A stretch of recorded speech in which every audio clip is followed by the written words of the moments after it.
I mean, the hope for Woodburn Corner is that we are the hub for everything pyrography, a place for all artists to be able to come, learn from each other, connect with each other, grow. My whole goal is to support artists in any way and every way that I can. Welcome to Peak Pyrography, where we discuss artistry and process with creators in the woodburning and pyrography community. I'm your host, Justine Fedde. I started woodburning in 2020 and haven't looked back since. On today's episode, we have Rachel Strauss. She's the hands, heart, and mind behind Woodburn Corner. She and I sit down and talk about all things community building, woodburning, and so much more. Rachel is highly involved in the community and is a huge proponent of building the community and bringing wood burning to everyone, making it accessible, and making sure that we're putting community over competition. It was so much fun to talk with her. I can't wait for you guys to hear it.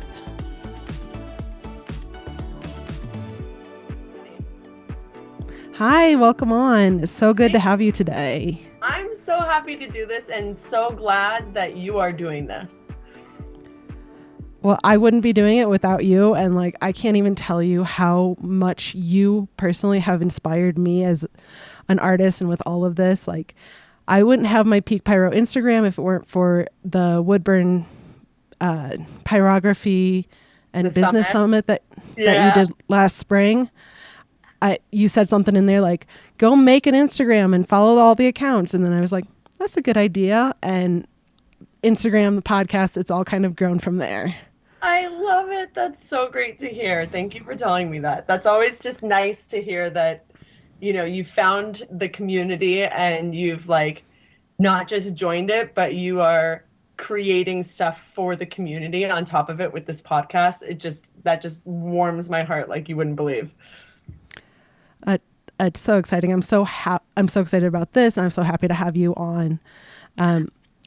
Real quick, where can listeners find you? You're Rachel Strauss from Woodburn Corner. Yes, I am. And you can find me for Woodburn Corner on pretty much every platform that exists. We're on Instagram. That's usually where the larger community is. But you can find us at woodburncorner.com, on Pinterest, on TikTok, on Facebook, all of the usual places, but we're Woodburn Corner everywhere. And then we have smaller groups. The Burn Club is our larger email list. We have over 5,000 members. They're all woodburning artists of different stages. And we also have the smaller group, which is Burn Club Plus, which is my subscription service. It's a much smaller group of woodburning artists, and we meet and we chat, and all about that. And yes, it's so much fun. Tons of fun. Yeah, I love Woodburn Club Plus. It's a nice place to bounce ideas off of other pyros and learn from them. Yeah, I like to say it's an inclusive yet exclusive club, because it is. It's exclusive club, but we are completely inclusive of anybody and everybody who has a wood burning tool, who just wants to sit around with like-minded people and chat about wood burning and business and life and all of that stuff. And so it's just a wonderful place for everybody to come together and share ideas and share information and help each other out. That's great. Woodburn Corner, where did the name come from? Because I love it and it fits so well with everything you do. It does. And here's the thing, it did not, when I first started out, I was just a wood burning artist, making art, selling art. It was not ever the intention of this to be a hub of pyrography. That was never my intention with it. The actual name itself came from my husband, Mr. Woodburn Corner himself. I was literally making art in the corner of our spare bedroom, and he was like, what about Woodburn Corner? And I was like, I love it. Let's do it. And I just ran with it and kind of haven't looked back. And the fact that it's been able to grow with my business in the way that it has kind of blows my mind, because it was not ever the intention. So it's been really cool to see that it's not just my corner anymore. It's a corner of the internet, it's a corner of the world. It's this little corner that we can all meet in and collaborate and be this amazing tight-knit community that we are. And so it's it's been pretty awesome to see that it can grow in the way that it has. Absolutely. Like I think when I first stumbled on you, I was like, Woodburn Corner. Oh, she must be the expert. She's got like the corner on the market. Yeah, without realizing that was where it was going to go. But here we are, and I just got lucky, really. Yeah. Lucky. Yeah, you kind of went from like Cinderella in my own little corner to I got the corner on the market. It's great. Yeah, yeah. The hope for Woodburn Corner is that we are the hub for everything pyrography, a place for all artists to be able to come, learn from each other, connect with each other, grow. My whole goal is to support artists in any way and every way that I can, and just help everybody kind of live their best life and follow this amazing passion that is woodburning. That's awesome. When did you start woodburning? I originally picked up my first woodburning tool in 2010. In preparation for my wedding, we had a whole bunch of DIY stuff. I was getting married in Maine in the woods, and I was like, I want, kind of that rusticy feel, but like a little more modern, contemporary. And so I went to just Michael's stores and walked in and was just walking around looking at things and walked down the wood aisle, and they used to have this wood piece with a bird on it that was like burned in. And I was like, ooh, like that could be cool. And so I literally bought myself a piece of basswood and bought myself a walnut hollow Versatool, took it home, and kind of haven't looked back since. So it was like I found it, I did it, I loved it, and just kept going. Yes, everybody's story is so different, but it's all like I picked it up and never put it down.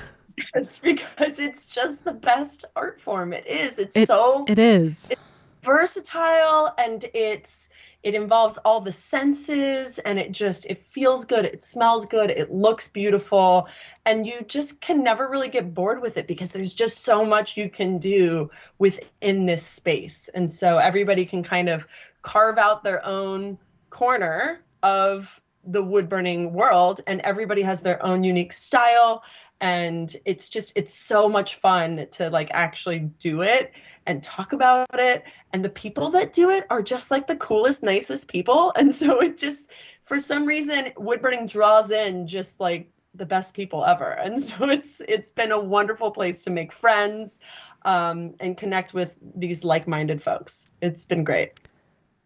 Yeah. I mean, I love to be part of this community and to have access to, and everybody's been so welcoming and open. And it doesn't matter if you're tracing a template for the first time or if you're like the expert on crazy shading. Yeah. Everybody is so warm and wonderful. It's been awesome. It didn't used to be that way. But I think everybody has kind of really embraced this idea of community over competition. And in doing that, we've created this wonderful, safe space for everybody to ask questions and kind of improve at a much faster rate than you would if you were on your own on an island, And so you feel less alone when you have a community that you can connect with.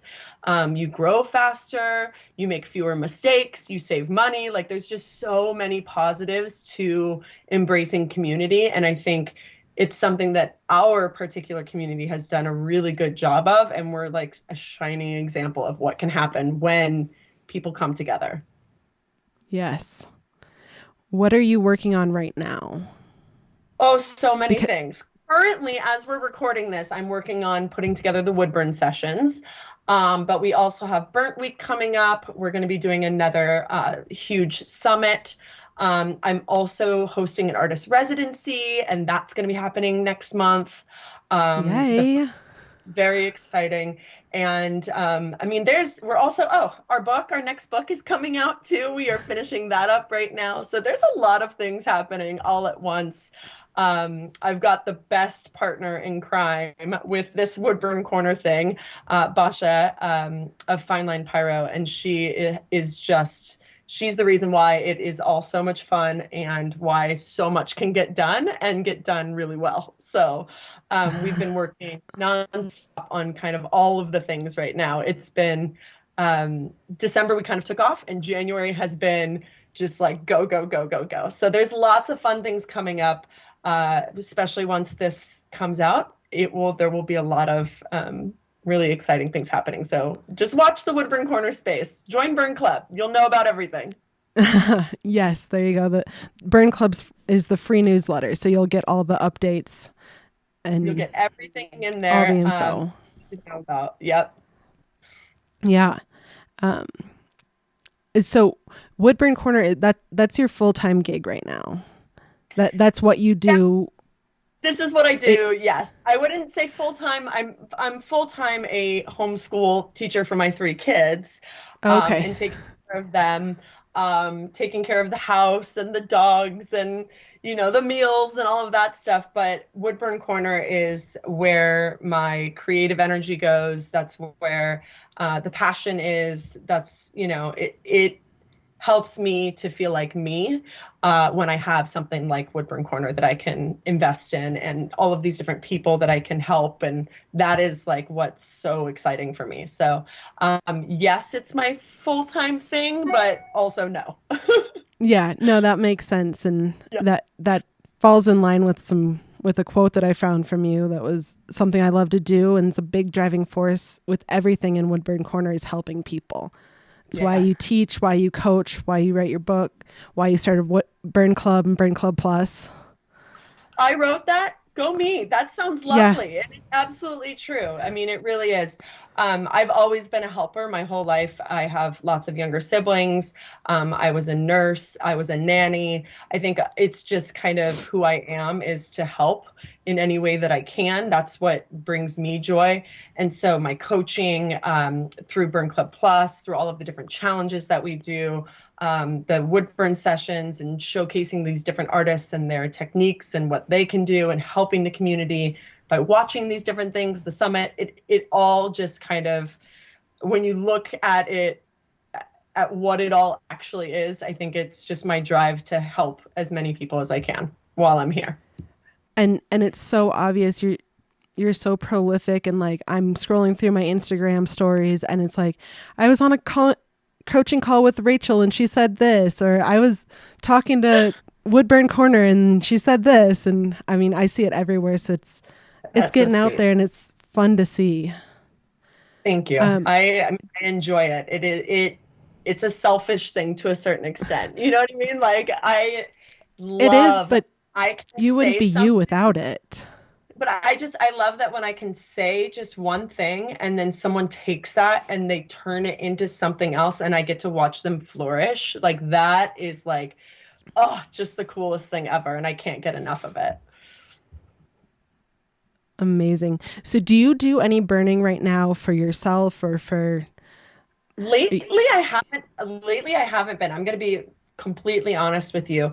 I have been picking up paints and colored pencils and markers and gouache and watercolor pastels and all sorts of different materials lately. Even like textural things. And I've been spending a lot of time on one canvas, where when I feel like I just want to go spend time with myself, I go up into the office and I just keep adding to this thing. And I don't care if it's any good. Like that's not the purpose of it right now. Right now for me, it's just about spending time with my creative self and playing. And so that's kind of what I've been focusing on lately. I would burn on occasion when I have like a class that I'm teaching. I do corporate classes for large companies. But other than that, I've kind of stopped with the wood burning. Not stopped entirely, but like stepped away from it for a little bit while I focus on other things. And this house has taken up a lot of my creative energy. I'm not gonna lie. We moved into a large house that needs a lot of updating, and that has been a big part of my creative energy for sure. And I've watched some of your Instagram stories, and there's been a lot going on, and I'm impressed with what you've been able to accomplish. And I haven't even updated it in so long. I owe you all some serious updates because we've gotten a lot done since I updated it last. It's just been kind of one thing after another, and then being so busy with Woodburn Corner right now and all of the upcoming events that we have. I just haven't had a chance to update everybody, but I will. I will. Maybe by the time this comes out, you all will have the update on the house as well. That'd be Uh, great. yeah. What would you say when you are burning, what would you say your style is? Oh, line drawings through and through. I have done almost every style that exists. I've at least tried it out to see if I like it. I am not a photorealism person. I like immediate gratification, and that is not that. You need a ton of patience in order to be able to do that. And while it's beautiful and amazing, it is just not my jam. My jam is line drawings. I love simple, beautiful line drawings. I think that that is can be really impactful, and it's quick. So I really It's enjoy quick that. and it's fun. I Mm-hmm. was flipping through, because you have the Woodburn book and then the Yeah, community book of templates, volume 1 and volume 2. And I was flipping through those yeah. and going, oh, I like these ones from Rachel. So I did a couple of them the other night. I did your poppies one. The poppies, that's Um, my most famous piece. That piece has been used for so many different things, community challenges. We used it. Bosch and I did a collaboration together and made a radial symmetry design. We've used it for just all sorts of things that that piece has been used for. It's also in the Woodburn book too. So it has just been used for so many different things. And poppies are my favorite flower on earth. So it is like a personal thing too. They're California poppies. I'm a California girl. So like it just is, there you that piece go. means a lot. Yeah. Yeah. And it was such a fun piece to pick up and burn. And I had like an hour and I was like, okay, these two pieces, I did this poppy one and then I did your lighthouse one. Um, That was in and both volume of two them were, of the Book of Health. yes, yes. Both of them were like so much fun to do they were so simple, so fun. I could use my favorite nib, which is my spoon shader. And There you like go. anytime I can use that nib, I'm like in heaven. Happy girl. Happy girl. Yeah. That's great. That's so great. So what about you? What's your favorite burners and burner nib, various tools when you are burning?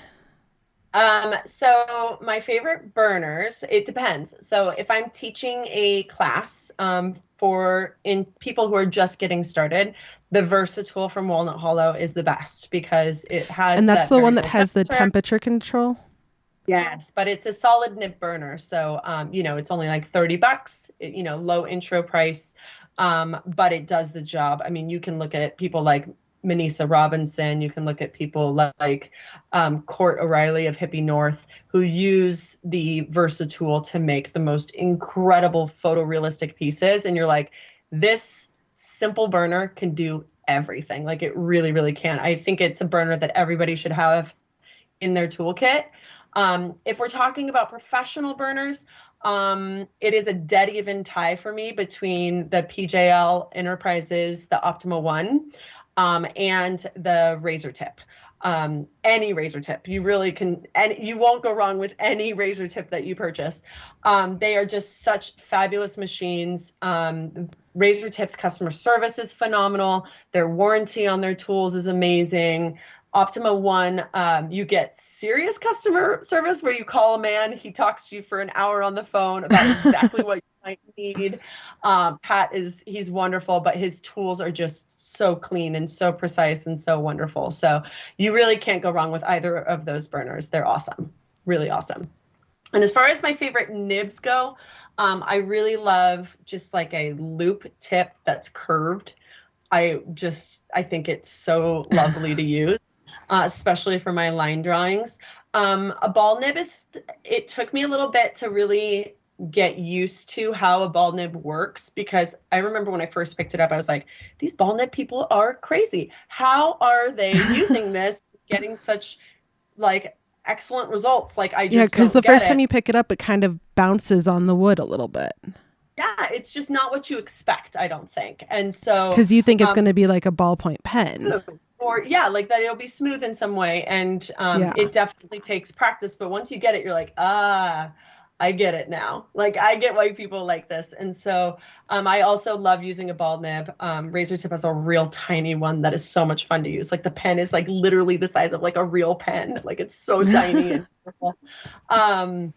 But yeah, I would say those two are my favorite for my particular style, which is line drawings. That's great. Well, let's take a real quick break here, and we'll be back in just a minute. Sounds good.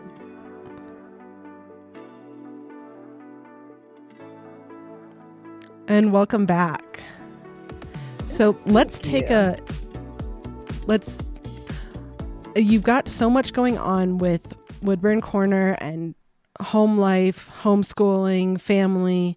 How do you balance what you need with what your family needs and take care of Rachel? Oh, this is such a great question. So one thing that I learned fairly recently is this word balance is kind of like a double-edged sword. It's really important to have balance, but when you think of the word balance, in order for things to be balanced just right, they have to be nearly perfect. And I don't like that because I like to have room for adjustments, right? And so I think that it's a constant just checking in on your values and the things that are important to you.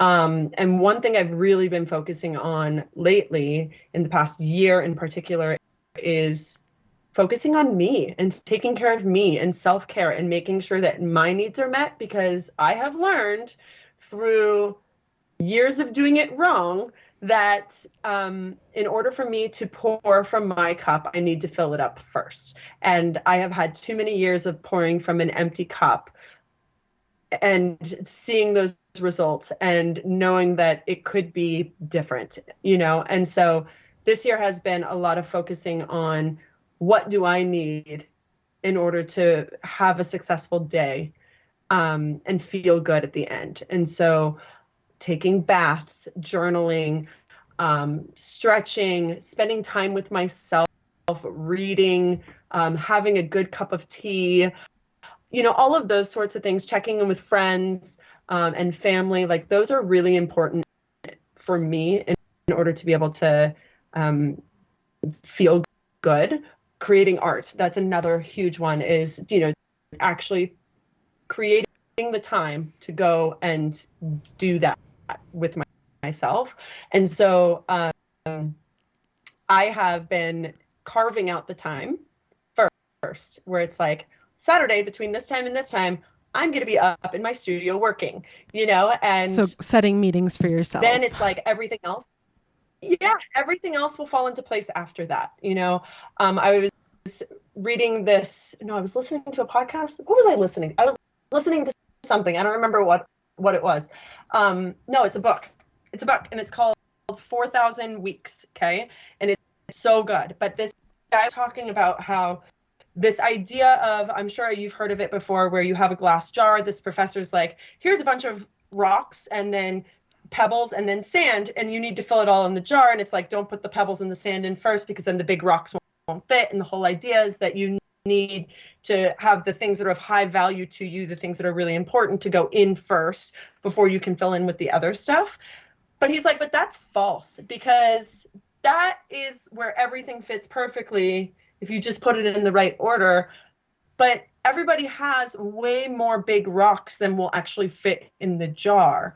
So it's about saying no to things. It's about really figuring out what is so important for you, not just like trying to cram everything inside this jar, because that's when you lose your mind. Like you need to have your serious priorities set aside and make room for them. And then the ones that are like somewhat interesting, somewhat exciting, you can't just say, oh, I'll do those when I have time, because then they become a distraction from what is actually the most important to you. So instead, it's about focusing on those things and actually saying no to a bunch of other things. And that's not easy to do. I'm a yes person, way more than I'd like to be. And so this book kind of opened my eyes to like, because I'd heard of this rocks and pebbles thing before, but not in this way. And so I really liked it because it seemed like that makes more sense to me than just, oh, if you just put everything in the right order, then you'll be able to fit all of the things. And it's like, no, that's actually not what you want. You don't want to fit all of the things. Instead, let's focus on what is really important and then forget about the rest. Right. You got to have like your non-negotiable things. Dinner time is non-negotiable. Between 5:30 and 8, I am busy. I'm busy with my kids and my family. Exactly. And the same goes for like my mornings when I'm taking care of me. It's like, nope, this is my bath time. This is my journal time. This is my sit and have some tea time before the whole world wakes up and my life begins. Like this is the time where I'm setting aside for myself. And if it means I'm getting up a half an hour earlier in order to be able to make sure that I really can fully fit in that time for myself, I do that because that's what's really important for me. And I know that my day goes so much better when I've filled my cup first. Yeah. When you get your workout in, when you get your journaling done. And I know you were doing a tracker at the beginning of the year that you kept by your toothbrush. Are you still doing that? Yes. Oh, of course. That is something that, so I call it, it's habit stacking. It's where you take a habit that you already do, like brushing your teeth every day. Like, let's hope that that's a habit for everybody. And you stack on top of that. So having a sheet of paper next to it that has the things that I value, the things that I find to be very important, so that I can check in with myself. Did I have a chance to do this today? Did I have a chance to do this today? And so I can go through and go, I did not have a chance to stretch today, but it's bedtime and stretching before bed. That's great. I didn't have a chance to read yet. You know what? Reading before bed. That's also great. Like doing my gratitude, whatever it might be. It's just that check-in with yourself that can help you to really make sure that you're filling in all of the things that are of high importance. And that's what's on that list, are things that are of high importance to me. And you keep it right in front of you all the time. So you can, it's like putting those whiteboarding ideas. Twice a day I see it. So yeah. Which is important. Yeah. It's like putting the idea on the whiteboard and then you're like, oh yeah, I have this idea, and then you make it happen. Yeah. It helps to just be reminded daily of the things that I am focusing on. That's great. And so that's your unwind time. That's your Rachel time. And that helps you to keep everything else flowing that needs to. Yes, exactly. It's like, it doesn't have, like making sure the kids are doing math or any of those things on it, right? Like what it has on it are the things that fill up my cup so that I can then fill up others.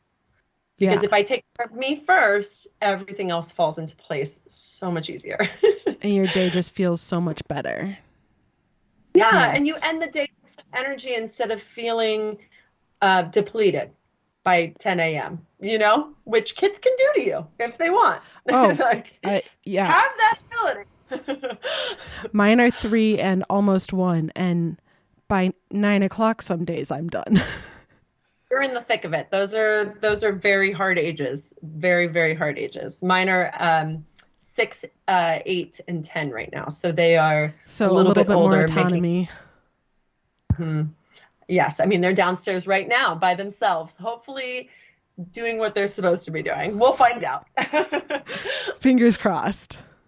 Yes. Yeah. So with every business, with every life, come ups and downs. And what do you do on those bad days or those hard days to make it through and to get to the next thing? It depends on the day. Sometimes it's like, you know what? I just need to go take a shower. I think getting in a body of water of any kind is like just so like refreshing. You're like, it's a new day. It's fine. Remembering that things are temporary, that feelings are temporary is also helpful. I like to zoom out and just kind of think about the fact that we're tiny little ants on a floating planet in space. And like, does it really matter? Is also kind of a nice way to kind of bring things back. Leaning into family, long hugs, going to sleep and just going, you know what, we're going to start again tomorrow. Like I think that there's a lot of different ways, and I think it depends on the scenario as to how you kind of pick yourself back up and keep going. But I think just remembering that it's all temporary, and it just helps to kind of put things into perspective. And then when those good days come, do you take anything from your good days and pull them in for the bad days? Not necessarily. I mean, we do have like to-do lists that are like, look at the accomplishments that we've done. But I think that like on the good days, like, I mean, I also have like a 5-year journal where I like to write down a positive or a good thing that happened each day. I think when you focus on gratitude, when you focus on the positive, you can always find positive things in almost every situation. And so, maybe it's like focusing on that in the negative times or the bad times. But in the good times, I think it's just like being really present in the moment, allowing yourself to really soak it in, take that mental snapshot of like, wow, this is such a cool feeling or a cool thing that my family's getting to do, or that I just witnessed, or that someone just said, whatever it is, and just kind of taking that mental snapshot can be really helpful. I also like to just like, if someone leaves a nice comment or sends me a nice email or anything like that, I'll take a snapshot of it and put it into a folder that's kind of like the rainy day folder, that like if I am feeling sad, you can just go and look at that folder and read a couple of things and you're like, things are okay. Things are just fine, That's one of my favorites. Yeah, I think it's just a matter of perspective. I think if you can just keep remembering that this is like, is this really that big of a deal? Is this something that you're going to remember next month? Is this something that you're going to, be bogged down by next year? Like, are you even going to remember this moment? And so I think kind of zooming out can really help with perspective. That makes so much sense. It's not necessarily easy to do. It takes a lot of practice, right? But also leaning on your loved ones. I can't tell you how much just a long, good hug with someone that you care about can really make just such a difference, It does. There are days that I'm like, I just need a hug. We don't need to talk about it. I just need a hug. Those long ones. It's the like 20-second or more hugs that you're like, that's where the good stuff really starts getting passed between each other. And those are my favorite. So yes. My family all that I'm a big hugger. It's great. Yes. So I want to do a little speed round here with you. I've got 2 different versions of this. So one of them is a Rachel Strauss special. So, it might not be. Rachel Strauss special. I like that. I like the sound of that. Yeah. So this is something that I saw you do during the Pyrography and Business Summit, and in a couple of other things that you've done. It's the deserted island. And yes. If you were on a deserted island as a wood burner, and you're left with only one kind of wood. Choose between things that I like. No one has made me do this before, and I make other people do this. Okay, I know. You make other people do it, and it's your turn. I know. Now. It's about time. It's about time that it's my turn. Yes. All right. So you get one type of wood or surface, one thing to burn on, one burner, one nib, and one other odd tool or item. And it's going to be you and these 4 things on a deserted island. Okay. I mean, it's just such a hard question. I can't believe I do this to people. So I'm going to bring my razor tip because it's my oldest tool that I've had for the longest time, and I love it. I'm going to bring my curved loop nib that is like wonky because I've just used it for so many hours over so many years. I'm going to bring basswood with me because I love it. And I'm going to bring a brass brush so that I can clean my nibs. Okay. Clean nibs. Yes. Yes. It's important. It's important. I didn't even know about clean nibs or dirty nibs until some burn club thing, or maybe it was the summit last spring, and I'm a convert to the clean nib club. Hey, love to hear it. Love to hear it. I like to think that every dirty nib club person is just a clean nib club person that hasn't been converted yet. So I'm working on converting all of you that are listening in. Yes. All right, and then this is one of my one of the fun parts on here. I have a little 10 silly questions. Okay, let's hear them. All right, so some of them are silly, some of them are just kind of pick your favorite. So dawn or dusk? Okay. Dawn. What's your favorite ice cream flavor? Mint chip. What does a person need to be happy?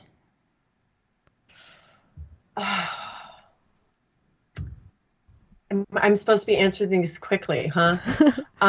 Well, this one's kind of a hard one. What does a person need? I think it's about choosing to be happy and finding the joy in things and finding the gratitude. But I also know that people's circumstances are very different, and there are privileges involved in all of this. So, but I think a lot of times it's a choice. So just choosing to find the happiness and find the joy. All right.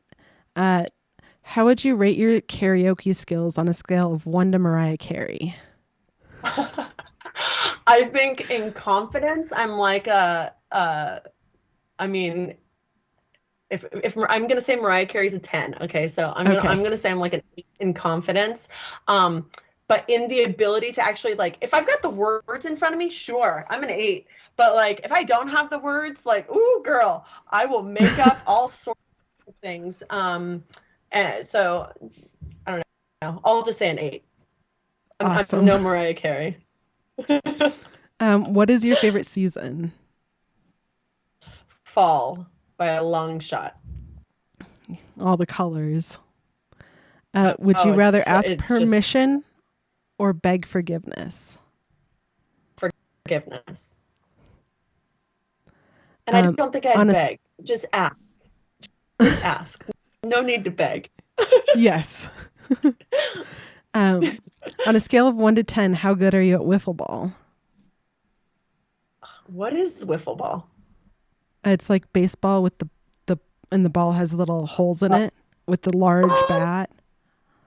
I mean, I'm decently athletic. I would say I'm like, I don't know, 8. I'm an 8. Okay. Across the board. Just across the board. Yeah. What's your favorite kind of chocolate? Dark, milk, or white? Dark, definitely. Would you rather have invincibility? If it has salt in there, especially, like the sea salt. Yes, the sea salt dark chocolate caramel mix. That's like anything. Yes. Yeah. Would you rather have invisibility or super strength? Invisibility. And last one. Places you could go. Yeah. So many places. I don't know. It sounds really exciting. I don't want to be lifting things for people, but like getting into places and seeing stuff sounds like a lot of fun. Yes, definitely. And then last one, tell me what you like to do on the weekends in a Valley Girl voice. Oh, well, I'm from the Valley, so I don't even know that I need to do anything but that. I'm literally from the Sacramento Valley of California, so like awesome for hearing it. I like to make art and just do rad things with my family. Nice. That's such a funny question. I love it. It's silly. It's great. It's one of my favorites. I asked my brother-in-law that the other day, and then he went like full-on stereotypical. Oh, Valley girl. All right. I love it. Yeah, it was great. So I want to end here. We're not quite ending, but I want to talk about community and community over competition stuff. And so I want to ask you, who are 3 accounts that we should all be following? And I know that you could give me a list of 300. I mean, yes. And that's, I think, the problem is that there's so many great accounts that I love so much. I would start with at Brittany Rattel. She is a lawyer for small businesses that are creative businesses. And I just think that that is really important that everybody make sure that they are legit and that they're doing things properly and that they've got all their ducks in a row. So Brittany Rattel would be one. For motivation and for someone that I really look up to as far as how they view life and how they kind of approach life. I love at Live Free Miranda. Miranda Anderson, she was my coach for a couple of years, and she is just such a positive person, and she's all about intentional living. And I just think that that is such a beautiful thing. So I love following her, and she's in a master's program right now. So like her stuff has just been like upped to a whole new level. And then I would say Peggy Dean of the Pigeon Letters, because if you want to learn something that is artistic at all, she is your girl. And her excitement and her, motivation and her drive and her generosity, and like she's just such a wonderful, wonderful human, amazing artist, and she draws in the most incredible artists who come and teach for her creative retreats and all sorts of things. And so I would say follow Peggy Dean of the Pigeon Letters. Awesome. And we'll make sure that we follow them and get those shout outs in there. Yeah, they are fantastic people, all three of them. Awesome. And then let's do what you've got coming up. You've got the Woodburn sessions, which will be over by the time this posts, but it'll be available for people to purchase. The recordings, correct. Yeah, it's free to attend, but we'll have the recordings available, individual classes and as a whole. And we have some really, really big name pyrographers who are going to be teaching for it. And each class is between an hour and a half and 3 hours in length. Awesome. So it's awesome. So that's there, and then you've got the radial symmetry book of templates that's coming out. Yes, it's coming out at the end of this month, and that's a book that I wrote with Basha, my business partner, and it is so good. I'm very proud of it. The art pieces that are in it are fantastic, and it's combining two amazing creative art forms, pyrography and radial symmetry designs. They're so meditative. They're so relaxing. It's a wonderful book that I'm really excited to put out into the world. And I got to take Bosch's class last winter on radial symmetry, and then I made gifts for my entire team of radial symmetry Woodburn stuff. So it was just so nice to sit down and draw, and it's just such a relaxing art form. So, and it's a community book as well. It has templates from the community in it, as well as templates from myself and Basha. And then it also has a full guide on how to create your own radial symmetry designs. So it's a fantastic book, and it'll be available in digital formats, and it will also be available on Amazon. Okay, nice. And then Burnt Week is coming up. It is towards the end of Burnt Week? That's correct. Okay. We're going to be doing it seasonally now. And that is a week of challenges that happen on Instagram. And if you want the prompts ahead of time, get in Burn Club Plus, because you guys get them first. And then Burn Club gets them, and then they're available to the public. So having that little bit of a head start can be really helpful for, making your pieces for the week. But it just stresses you out for an extra week.